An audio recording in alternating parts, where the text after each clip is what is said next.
wabarakatuh. Waalaikumsalam warahmatullahi wabarakatuh. Selamat siang Bapak dan Ibu Guru. Alhamdulillah di siang hari ini kita bisa berkumpul di sini untuk mengikuti kegiatan diseminasi aksi nyata budaya positif yang akan disampaikan oleh sahabat kita Ibu Dewi Hendayati yang mengikuti kegiatan Salam Guru Penggerak Angkatan 10 Kabupaten Brebes. Untuk mengawali kegiatan kita, marilah kita berdoa bersama terlebih dahulu. Berdoa dimulai.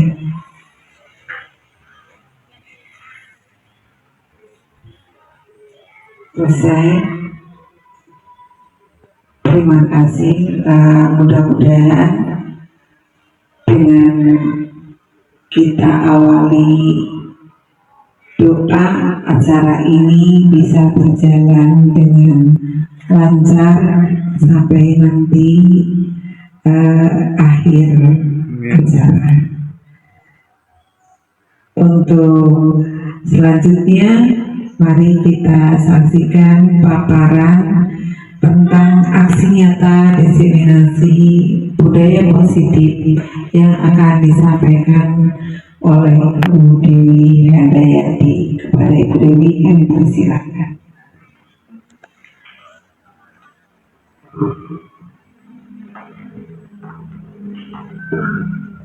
Terima kasih atas waktunya. Assalamualaikum warahmatullahi wabarakatuh. Waalaikumsalam. Selamat siang Bapak Ibu. Mohon maaf untuk menyita waktunya dalam kegiatan aksi nyata calon guru penggerak yang mana tadi sudah disampaikan di awal dari pengantar Ibu Mimin Kusdiani SPD, di mana kegiatan aksi nyata diseminasi ini adalah tugas dari calon guru penggerak di modul 1.4, yang mana di sini saya ditugaskan untuk memaparkan tentang budaya positif kepada teman sejawat, dan alhamdulillah pada kesempatan hari ini Bapak Ibu bisa menyempatkan waktunya dalam rangka kegiatan diseminasi ini. Dengan tadi dibukanya kita doa, semoga tadi juga memperlancar kegiatan pada hari ini. Segala puji bagi Allah dan semesta alam yang mana dengan ridha Allah kita bisa mengikuti kegiatan ini, dan tanpa ridha Allah kita untuk melangkahkan kakinya di tempat yang barokah ini juga semuanya kita kalau memang ikhlas kita akan terasa enteng. Bapak Ibu yang saya hormati, dalam aksi nyata untuk diseminasi budaya positif yang mana untuk kegiatannya di sini memang untuk sekolahan yang mana kita sudah bernuansa juga sudah budaya positif, di mana tetapi kita lebih mendalami apa yang dimaksud dengan budaya positif. Dengan kita mengetahui budaya positif sendiri, kita yang namanya punya murid kita yang mana tidak suka peraturan, karena selama ini mereka melakukan pelanggaran, maka akan mendapatkan hukuman dan cenderung akan mempermalukan dirinya. Jadi intinya itu kalau di sekolah-sekolah itu biasanya jika murid itu melanggar peraturan dihukum ataupun diberi konsekuensinya. Tapi karena kita kalau sudah mengetahui namanya budaya positif, yang mana dikala murid kita ada yang melanggar, tetapi kita bukan hanya langsung memberikan hukuman, tetapi ada untuk biar murid kita cara berpikirnya positif, tidak mendiskriminasi bahwa guru kita itu galak, ya. Tapi kita mengerti akan konsekuensinya.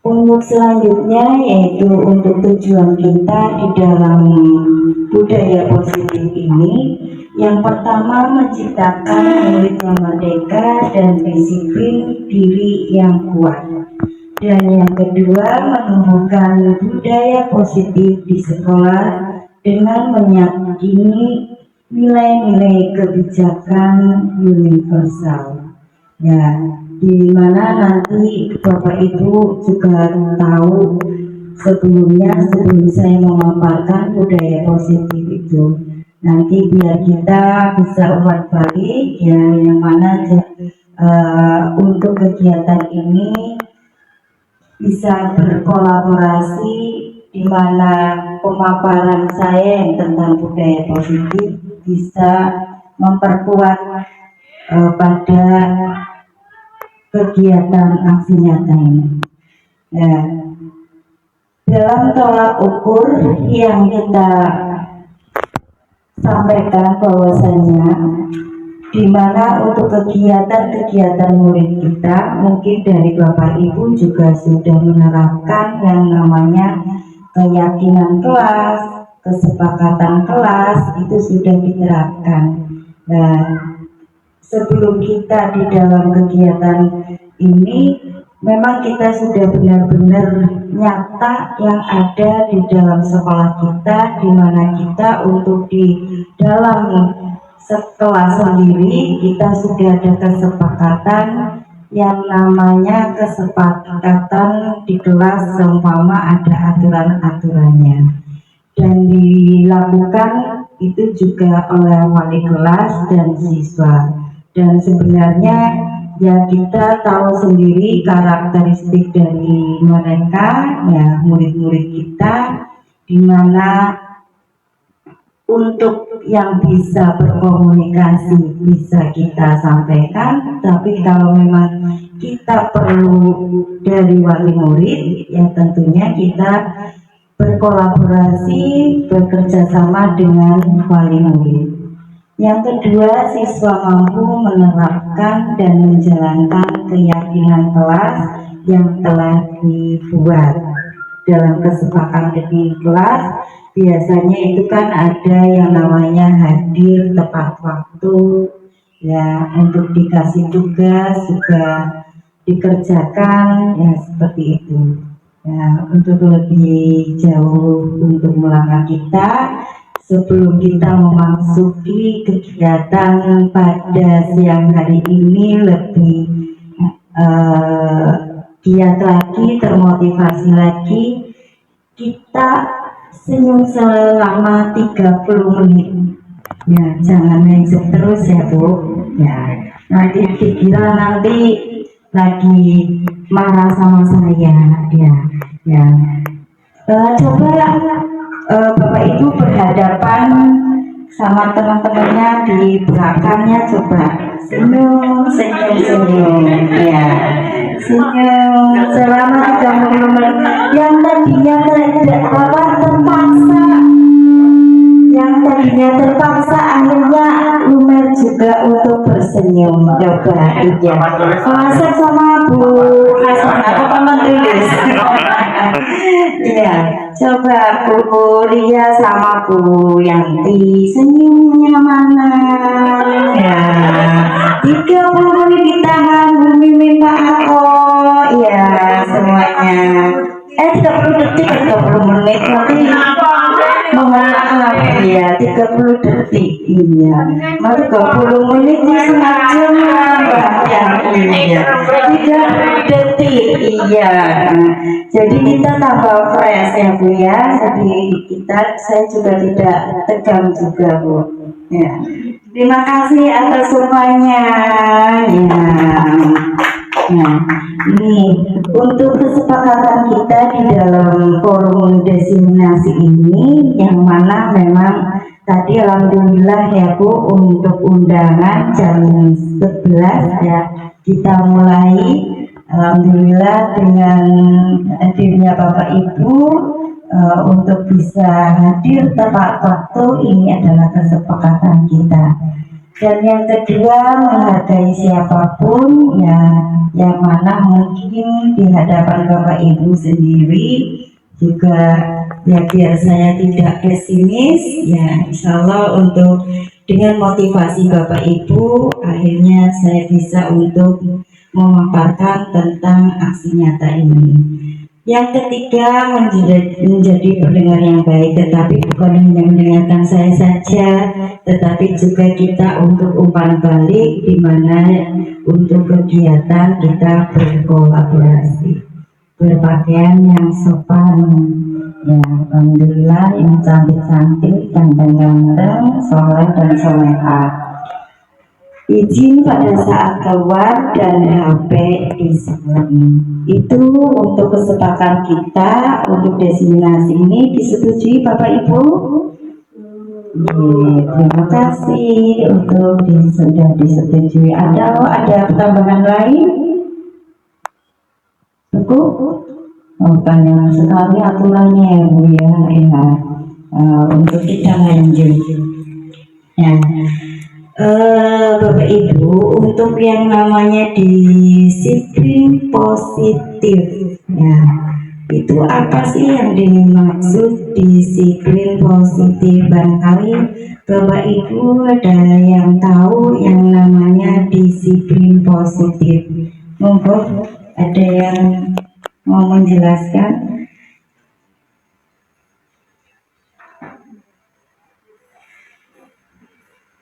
Bu Riri, Sako, atau Bu Ria?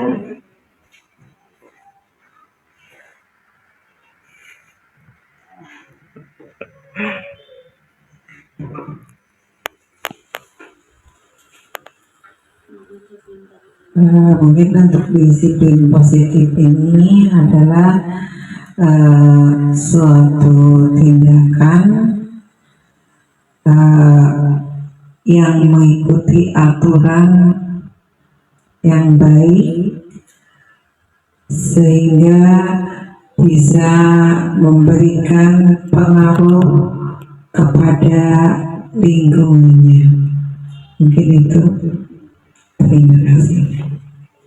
Terima kasih Bu Mimin yang telah menyampaikan bahwa untuk kegiatan budaya positif ini. Untuk yang lain barangkali ada yang menambahkan? Cukup?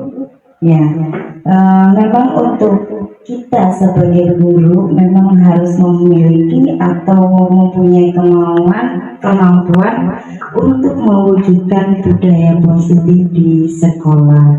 Jadi kita juga mempunyai konsep-konsep yang mana di dalam kegiatan kita untuk bisa di dalam budaya positif ini ada beberapa hal yang mana itu ada yang namanya disiplin positif, motivasi perilaku, yang mana kita untuk anak itu memberikan motivasi kepada peserta didik kita biar di dalam aturan ataupun kesepakatannya bisa berjalan dengan lancar dan disepakati oleh anak-anak kita. Dan yang selanjutnya yaitu untuk manusia sekolah kita kebutuhan dasar, di mana mereka itu untuk mempunyai ilmu, memiliki ilmu itu adalah sebuah kebutuhan dasar. Dan juga posisi kontrol, jika kita sudah menerapkan disiplin dengan tepat waktu untuk datang di sekolah, yang mana aturan di sekolah jam 7 untuk bisa masuk, bisa diterapkan ke anak, nantinya dia akan terkontrol dengan sendirinya. Mungkin yang sering terlambat akhirnya malu, lama-kelamaan nanti mereka akan dengan sendirinya melakukan perubahan. Dan juga di sekolah ataupun aturan-aturan dari guru yang mulai dari kita berangkat dengan salam, sapa, senyum, sopan, ya mulai kan di sekolah.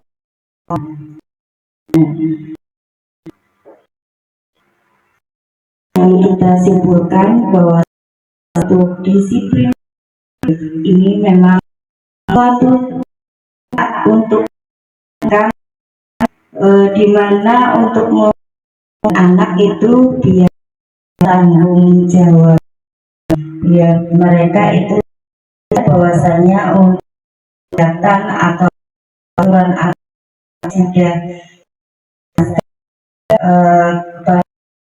kita, akhirnya mereka itu dengan sendirinya, dan juga nilai-nilai kebajikan mereka itu bisa dilaksanakan dengan baik.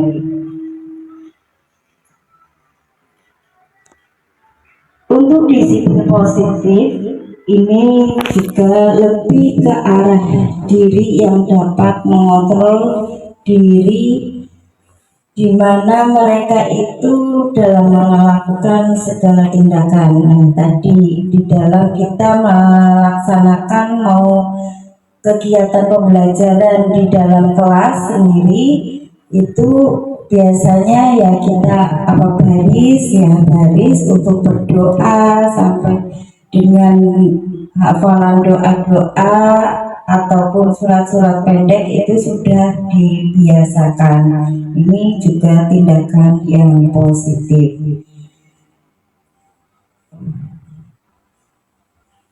Dalam karakter profil pelajar Pancasila, di mana untuk di sini ada 6 ya, di sini ada 6 yang mana kita terapkan kepada anak-anak kita. Yang pertama adalah beriman, bertakwa kepada Tuhan Yang Maha Esa dan berakhlak mulia. Dari mulai pembelajaran dari awal, yang pertama Bapak Ibu udah tahu yang namanya profil pelajar Pancasila. Untuk anak-anak kita, walaupun kita anak-anak seperti mau apa sih, kita kan nggak tahu mau jadi apa mereka. Dia yang pernah saya sampaikan, mungkin dia akan nantinya menjadi penunggu surga, penunggu surga. Dan kita biar menciptakan mereka dengan suasana dengan beriman dan bertakwa, dia mempunyai bekal bagaimana dia di dalam kehidupan sehari-harinya juga mempunyai bekal, dia bisa beribadah. Setidaknya kita menangkan guru wijaiyah, bacaan doa-doa ataupun surat-surat pendek, itu adalah bekal kita, dan menjadikan nanti di dalam akhlak mulia ini kita terapkan perilaku yang lebih baik kepada anak-anak kita.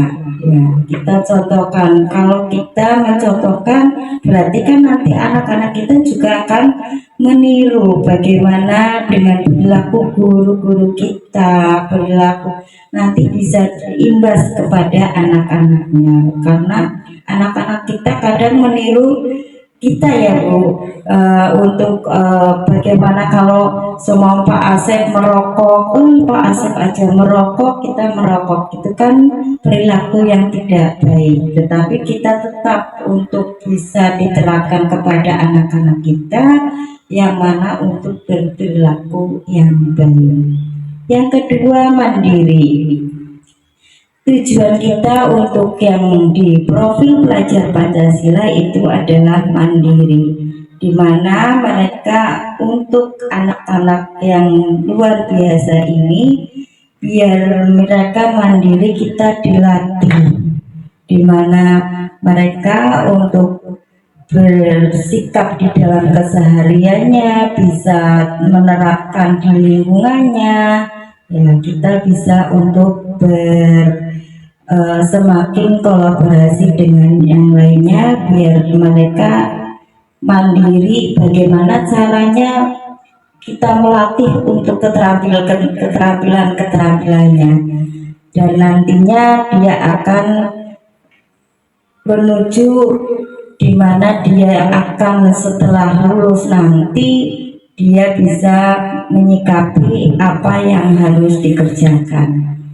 Yang ketiga, berkebinekaan global. Kita kenalkan namanya, kita di Indonesia kita memang berkebinekaan global, apalagi di dalam P5 ini ya, kegiatan-kegiatan yang nanti di dalam pelepasan ini suatu tema yang diambil yaitu kebinekaan global. Anak-anak mengenalkan kegiatan di mana nanti di dalam P5 besok nanti. Untuk selanjutnya yaitu gotong royong yang sudah kita terapkan di dalam aksi nyata kita, memang benar-benar nyata, di mana kadang kita itu kerja bakti pada anak-anak kita.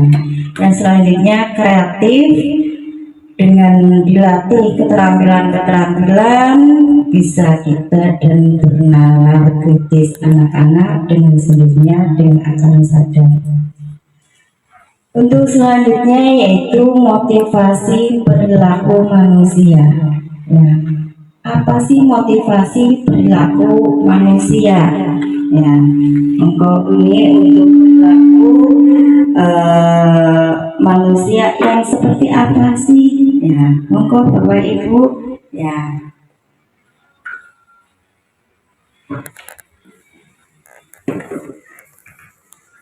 Motivasi perilaku manusia berarti yang melatar belakangi manusia itu untuk berperilaku, atau yang membuat manusia itu semangat gitu. Misalnya ketika saya ingin mendapatkan prestasi, maka perilaku saya dalam mendapatkan prestasi adalah belajar dengan giat. Seperti itu kurang lebihnya. Mungkin Ada yang menambahkan? Wasana? Yanti? Udah bagus ya. Terima kasih, tepuk tangan Bapak Argo semuanya.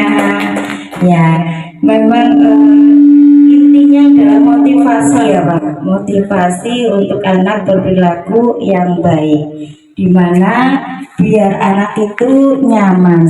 Terima kasih Pak Ko. Ya, di dalam motivasi perilaku manusia ini ada 3, yang mana yang pertama untuk menghindari ketidaknyamanan atau hukuman. Ya, yang tadi di awal di latar belakang kami, jika anak melanggar aturan kita jangan menghukum suruh lari 10 kali. Ya, apalagi ini kasus yang kemarin ya, yang masih di Kabupaten Brebes sendiri, dengan WA hanya biasa saja, tidak ada komunikasi, langsung dikeluarkan ya. Itu jadi apalagi anak-anak kita ya, jangan seperti itu. Kalaupun kita melanggar aturan, kita rangkul bagaimana caranya biar mereka perilakunya lebih baik.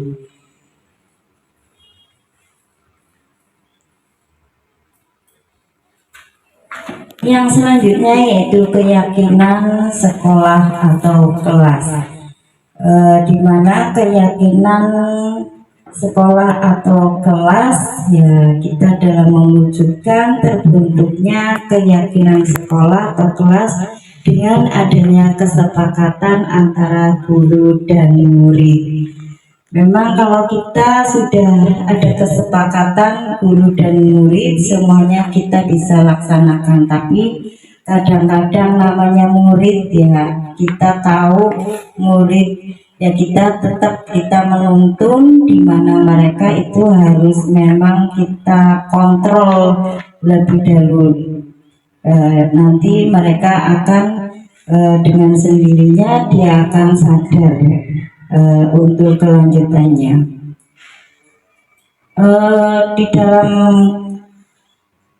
selanjutnya yaitu untuk diterapkan keyakinan kelas. Ya, biasanya Bapak Ibu sudah menerapkan untuk di dalam kelasnya masing-masing, ya.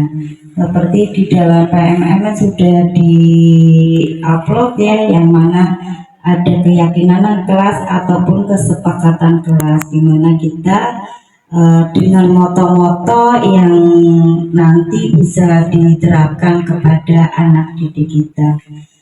Ini ada yang namanya kebersihan kelas, ada kotak yang untuk meletakkan barang-barang biar tidak tercecer, tapi namanya anak-anak kita untuk mereka itu ya udah kita beresi tetap aja dibongkar-bongkar ya Bu, kayak gitu. Dan untuk kita saling peduli, menghargai dan membantu sama lain. Nah, ini biasanya jarang untuk moto kita, saling peduli, menghargai dan membantu sama lain. Kita menerapkan pada anak-anak kita biar saling tolong menolong di dalam sesuatu ada jatuh ataupun biar tidak dibully. Selanjutnya tepat waktu dan aktivitas di kelas, ya itu tadi dengan disiplin. Nah, ini untuk anggota kelas perlu belajar, senang, melakukan tugas dan lain sebagainya. Dan untuk kita selaku guru juga namanya kita meyakini bahwa sangat penting menghormati semua orang dan barang milik orang lain. Dan kita dalam bekerja juga meyakini bahwa sangat penting mengerjakan segala pekerjaan dan mengikuti kegiatan. Nah, untuk selanjutnya adalah kebutuhan dasar manusia. Ya.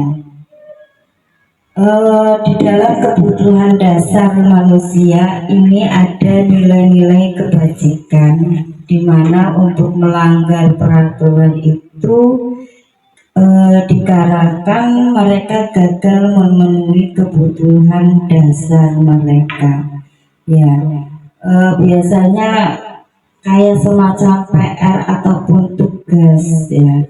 Dia itu melanggar peraturan tidak dikerjakan, atau barangkali ada contoh-contoh yang lain di dalam tadi untuk kebutuhan dasar manusia. Bu Retno?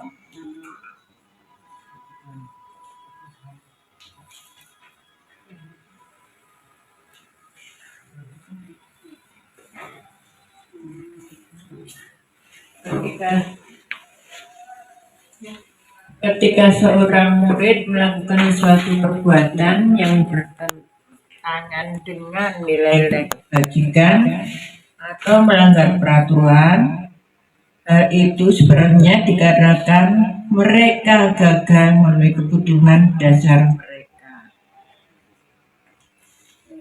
Terima kasih Bu Retno. Dimana mereka itu biar kita tidak gagal, kita usahakan bagaimana caranya untuk bisa kita laksanakan dalam pembelajaran kita. Untuk selanjutnya di dalam kebutuhan dasar ini ada beberapa hal yang mana itu bertahan hidup, kasih sayang dan rasa terima. Kita memberikan kasih sayang yang utama, ya, penugasan, kebebasan dan kesenangan. Kita memberikan pembelajaran anak biar menyenangkan seperti apa, ya. Bapak Ibu sudah memahami untuk menyenangkan kita memberikan inovasi-inovasi ataupun di dalam berkarya bagaimana caranya anak itu tidak jenuh. Ya. Studi kasus ini, di dalam studi kasus ini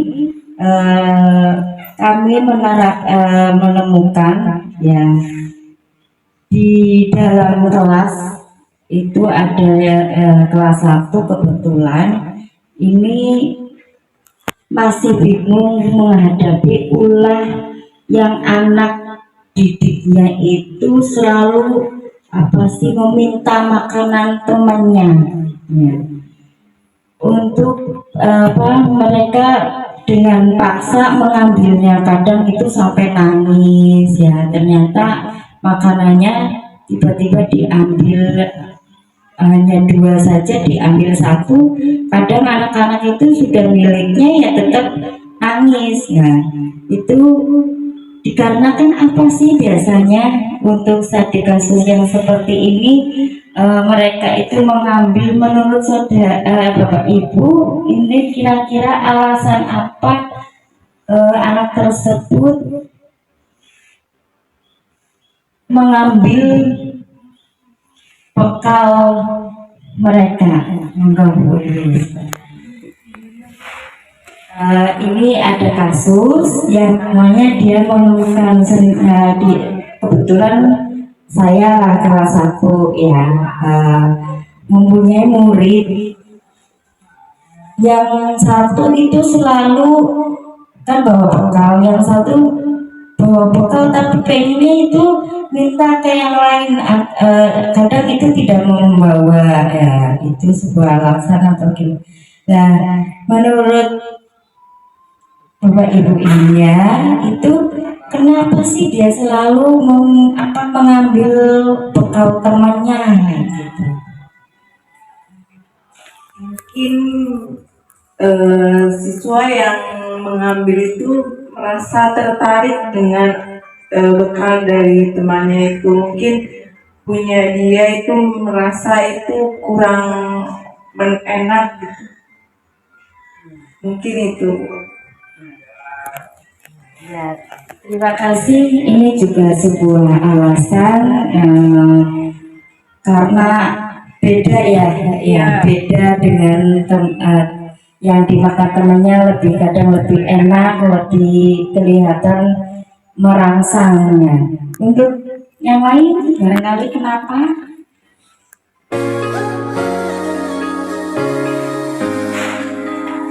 Terima kasih. Mungkin ini alasannya karena anak ini selalu dimanjakan dari lingkungan keluarganya, sehingga apapun yang dia minta dia harus dapatkan. Mungkin itu. Intinya dimanjakan ya Bu. Untuk anak itu berarti kalau meminta bekal temannya itu dibiarkan ya, berarti kan dimanjakan ya. Itu termasuk salah satu untuk kenapa alasannya. Ada lagi yang mau memberikan alasan kenapa minta itu? Sana mungkin sama kayak Bu Riris, anak tersebut lebih tertarik dengan makanan temannya. Mungkin dia bekal yang dia bawa itu biasa aja atau monoton, itu aja, jadi melihat temannya bawa bekal dia pengen.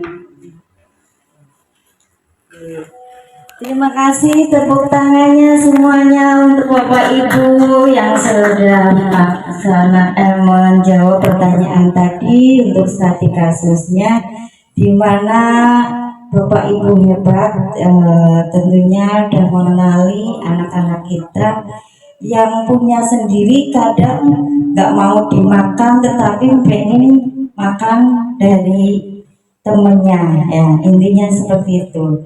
Nah, ini alasan yang pertama, Karena ia lapar, ya bisa ya, karena ia lapar dan orang tuanya tidak membawakan bekal makan siang, ya itu juga barangkali dia pas hari itu nggak bawa, itu juga bisa. Dan yang kedua ya karena tadi berarti Bu Lilis ya masuk ini senang temannya, jadi memperhatikan dia, ya akhirnya dengan dia setiap hari seperti itu dia mengadu memberitahukan kepada orang tuanya, biar apa, memperhatikan. Nah dengan mereka itu yang namanya Najwa itu termasuk kebutuhan akan kasih sayang dan rasa diterima.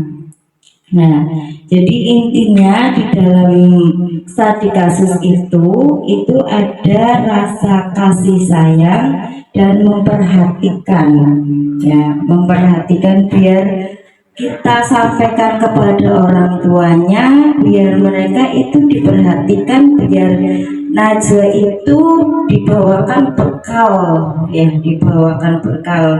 Itu inti untuk studi kasus, memperhatikan dia. Dan yang kedua itu rasa kasih sayang, merasa diperhatikan berarti merasa disayang. Dan untuk ketiga karena temannya takut dengan dia dan menuruti keinginannya, ya dia menuruti keinginan Najwa mengambil makanannya karena dia takut. Dan untuk dia berusaha, Najwa berusaha memenuhi kebutuhan dasarnya, meminta bekal temannya, ya seakan-akan dia kuasa. Tuh. Dan selanjutnya ini adalah kebebasan, di mana mencoba makanan teman-teman yang beraneka ragam. Sedangkan ini memang Najwa berarti sudah dasarnya dia mempunyai kebebasan Najwa untuk mengambil teman yang dibawa bekalnya.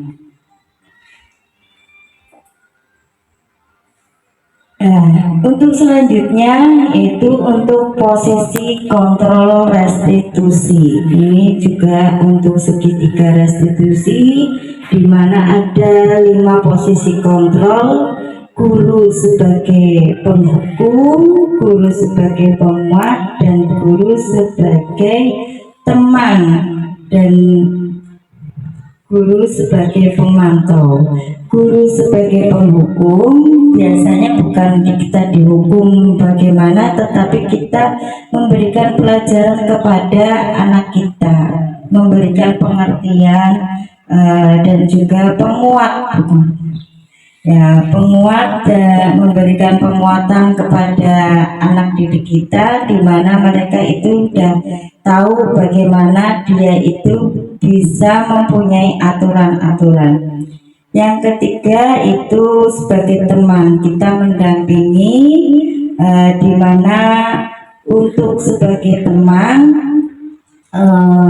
biasanya kita ngobrol, ya apa sih pengennya dimakan, apa saja biasanya yang dibekali oleh kedua orang tua. Dan ini untuk posisi kontrolnya, dari di antara kelima posisi kontrol yang tadi, ini adalah posisi kontrol sebagai manajer, di mana untuk manajer ini anak-anak dari guru, seorang guru itu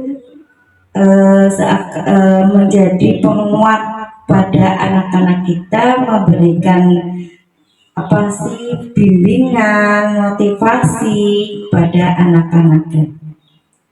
Nah ini untuk restitusi sebagai manajer, guru dapat berbuat sesuatu sama murid, mempersilahkan untuk mendukung murid untuk menemukan solusi-solusi yang dipermasalahkan oleh siswa kita. Ya, ini ada segitiga restitusi, ada tahapan-tahapan segitiga restitusi yang mana untuk menstabilkan identitas. Ya, untuk menstabilkan identitas, di mana kita untuk identitas kita di SLB ya, sekolah luar biasa ini, kita tahu namanya anak-anak, kita harus menjaga identitas kita walaupun ya anak-anak seperti itu, tapi kalau kita sudah kenalkan dengan budaya positif ya mereka akan bisa mengerti. Yang selanjutnya validasi tindakan. Nah, validasi tindakan yang salah. Tindakan-tindakan yang salah nanti itu bagaimana kita untuk bisa menyikapinya, untuk bisa memfasilitasi untuk anak didik kita, bagaimana kita menerapkan mana yang benar, yang seperti tadi di dalam profil belajar Pancasila. Selanjutnya yaitu menanyakan keyakinannya dia itu mau seperti apa. Biasanya kan kalau kita ditanya, kamu mau jadi apa sih? Ya, dia akan menjawab secara lantang dengan tidak merasa bersalah, tidak merasa berdosa. Dia enjoy untuk bisa menyampaikan sesuatu. Ya, itu Bapak Ibu untuk kegiatannya. Barangkali untuk kegiatan pada siang hari ini pemaparan dari diseminasi tentang budaya positif. Untuk selanjutnya monggo barangkali dari Bapak Ibu ada yang memberikan kesimpulan di dalam intinya yang saya paparkan ini bisa bermanfaat bagi Bapak Ibu semuanya. Ya, sekali lagi mohon maaf barangkali pemaparan saya juga kurang banyak lebih mendalam. Mungkin ada yang mau menyimpulkan untuk apa yang telah diserap dalam pemaparan saya. Terima kasih.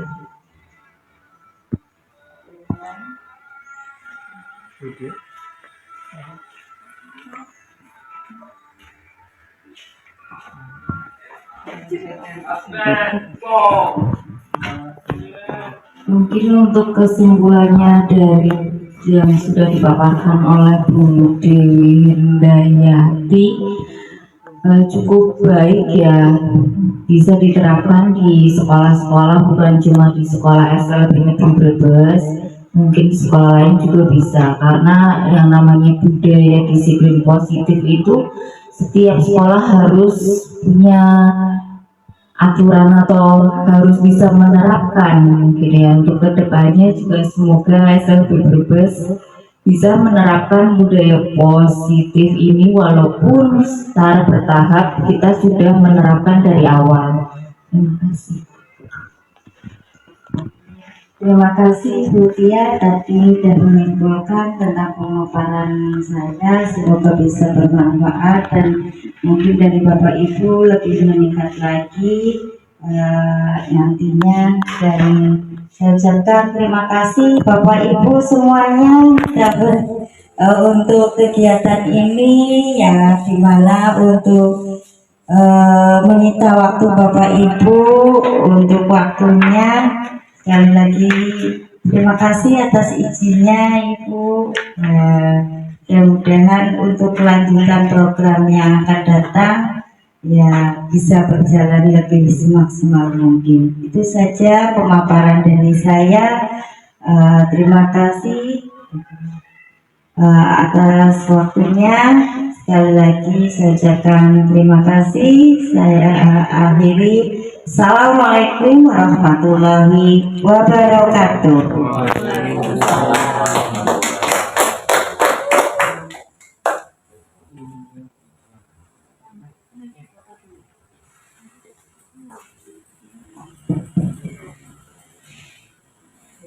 Alhamdulillah, Bapak dan Ibu sudah kita ikuti bersama kegiatan diseminasi budaya positif yang tadi disampaikan oleh Ibu Dewi Hedayati. Mudah-mudahan nanti ini bisa menjembatani kita ya, bisa menularkan apa yang sudah disampaikan oleh beliau Dewi Hedayati. Kita juga bisa menerapkan kepada anak didik kita dan kepada lingkungan di sekitar kita.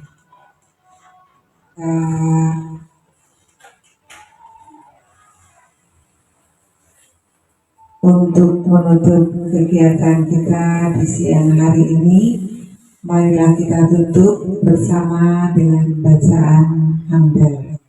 Alhamdulillahirrahmanirrahim. Terima kasih Bapak dan Ibu guru semuanya. Mohon maaf apabila saya dalam memandu kegiatan siang hari ini ada tutur kata yang salah, mohon dimaafkan. Sekali akhiri, wabillahi taufiq wal hidayah. Wassalamualaikum warahmatullahi wabarakatuh. Waalaikumsalam.